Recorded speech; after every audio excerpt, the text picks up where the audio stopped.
Bismillahirrahmanirrahim. Assalamualaikum warahmatullahi wabarakatuh. Saya Puan Nur Saadah binti Din alias Muhammad Nasruddin, pengusaha Taska Seri An-Najah dan juga Tadika An-Najah Bistari di Bandar Seri Putra dan Taman Impian Putra Putra Mahkota, ingin memanjatkan kesyukuran kepada Allah Subhanahu Wa Taala kerana majlis yang diadakan setahun sekali ini berjalan dengan lancar.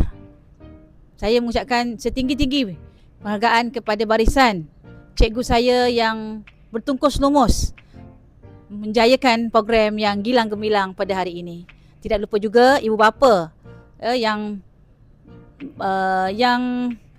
sama-sama memberi semangat dan usaha kepada anak-anak supaya terus berlatih untuk mencongkil bakat mereka, yang mana anak-anak ini jadi berani, jadi seronok dan happy dalam melaksanakan persembahan-persembahan yang dilatih oleh guru-guru di sekolah.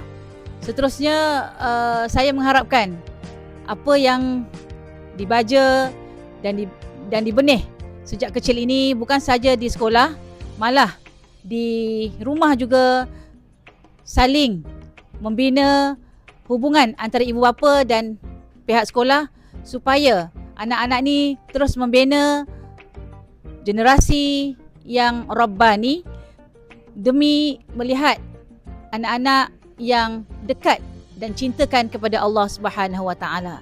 Saya harapkan semoga Taska dan Tadika An-Najah terus gemilang, cemerlang dan diredai Allah Subhanahu Wa Taala sehingga ke Firdaus, Jannatul Firdaus. Sekian saja, wabillahi taufiq wal hidayah.